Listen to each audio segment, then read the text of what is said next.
one man's garbage is another man's treasure. And in Japan, I'm surrounded by treasure. I wouldn't consider it to be someone else's garbage, though. I mean, are you guys familiar with Pokemon? I'd be very shocked if you didn't know Pokemon. So recently, I was in Osaka, and while I was down there, I was checking out some secondhand shops.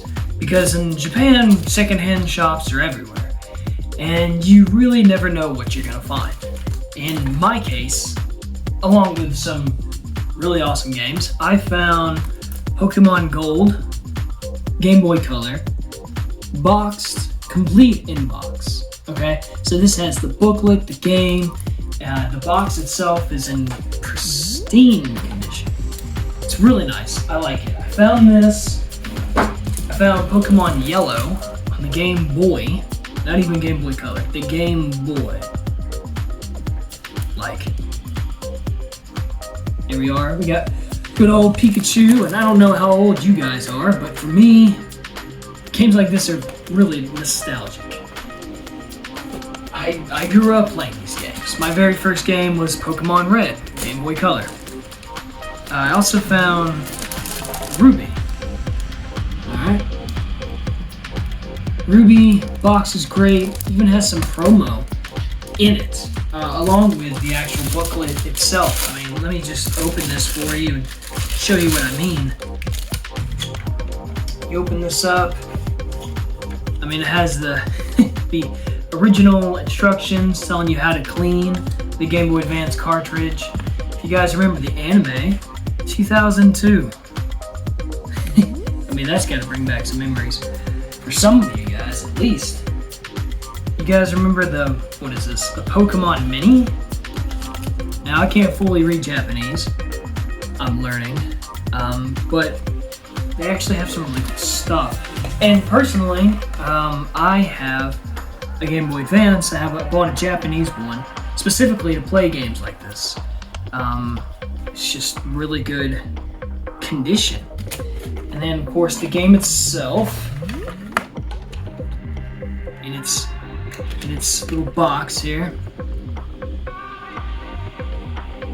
Alright, and I've played them, and some of them need the battery changed, but that's going to be expected from a game that's old. But they work just fine. They're great games, and I found those three, each varying prices, and I bring that up because this Ruby is about 4,400 yen, which if you convert that now, let's see.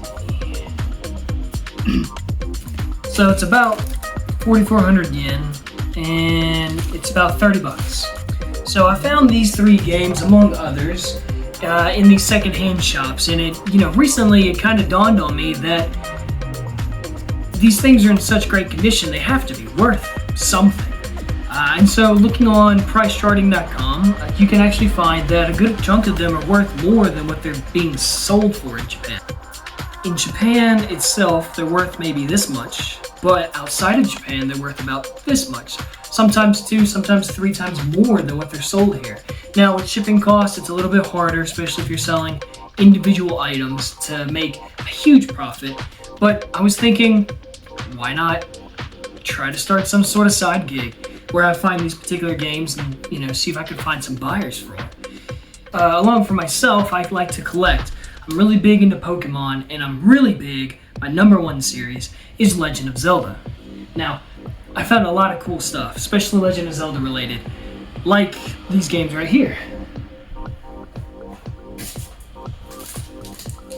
You guys remember the Zelda Link's Awakening is what it's called in English. But if you actually read the Japanese here, it's, Yumeo Mirushima, which is the Island of Dreams, right? Essentially. It's loosely translated. But the fact that the title's different, obviously it's got the different box art, is something that I find, desirable. I also found this really awesome Legend of Zelda on, let's see if we can get that without the glare.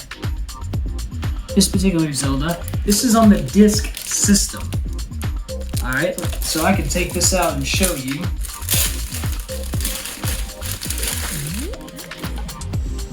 So we have the booklet, obviously, that's what you see. Then you have this, and it's essentially, it says disc system, but it looks like a cassette player. In fact, I'm not even sure how to open this. To be fair, since buying it, I haven't taken it out of the box. It just opens like a cassette. Wow. Anywho. Oh, it's a it's a floppy. That is intense. You have side A and side B. I've never seen this before. I'm glad I took it out to show you guys. It just opens up like a cassette, and it's a floppy. Now, I personally never owned the disc system, so there's that. But again, big Legend of Zelda fan. If it's got anything Legend of Zelda related, I kind of want it. I found these particular games. Of course, I found one of the greats on Ocarina of Time. And this I actually found in a store different than when I found these rest of the games. Now, and this was like 800 yen for the box, the game art, everything. It's in great condition. It was wrapped when I bought it, but it's since lost its wrapper. And my latest find for my Legend of Zelda collection is the Legend of Zelda 4 Swords, and this is the big box edition. It's more than just the case itself. I think it's a thinner box than the actual American or European versions. They, just judging by pictures, they look a lot bigger. But this is something to add to my personal collection. And if you look at the actual price, it was 3,300 yen, which, if we look here, let's see, 4 Swords, it's 23 bucks. It's 23 bucks, and if I were to sell it through this pricecharting.com, it's worth 83 bucks. So 23, 83, you can see that's a pretty big profit. And so it got me thinking, what else is around here? What else do these secondhand stores have as far as video games, and how rare can they get? And P.S., I found a really rare game. There was only 500 copies ever made in the world, and I say that because it was only released in Japan. It's a Japan exclusive. I'll have another video on it. Hopefully it's still at the shop, because I don't have $4,000 to spend. I would love a game that rare, that they would be great to add to my personal collection. But I'll give you more information on a later video. Regardless, it was a really awesome find, and I'm pretty sure it's still there. $4,000. Not many people have that just walking around. Alright. So who am I? I am obviously not from Japan. I don't even look Japanese. If you can't tell by my accent, I'm from the US, and I'm from the South. I'm from a state called Alabama. So I'm from Alabama. I actually came to Japan about 10 months ago through the JET program. Now, what the JET program is, for those of you who do not know, is it's if you have a college degree, you can apply, and they put you in a place somewhere in Japan. You don't choose your placement, although you can suggest areas. I didn't care where they put me, as long as I got to go to Japan. I was all for it. So I got it, obviously, and I'm here in a tiny, tiny little town called Kumihama. And of course, I'll tell you guys more about Kumihama as time goes on.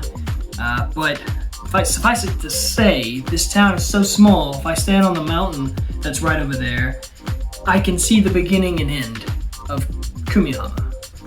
But I love it. I love small, rural areas. And I have a drone. I recently bought one. Well, I bought one when I first came to Japan. But 10 months goes by very quickly. And I plan on using it to show you guys some really cool videos, to show you guys some really cool areas, especially around my area. Not much is actually known about Kumihama, and they're famous for a few things, honestly. I talked to some of the locals here, some that I can conversate in Japanese, and some which I work with who can speak English very, very well. So on top of bringing you videos and stuff like that of some of the culture around my area, outside of city life, and some of the beauty that my place has to offer, I also try to make at least monthly trips down to the bigger cities and areas where these secondhand shops are. Whenever I get there, I can obviously show you some of the bigger highlights of the city, of course.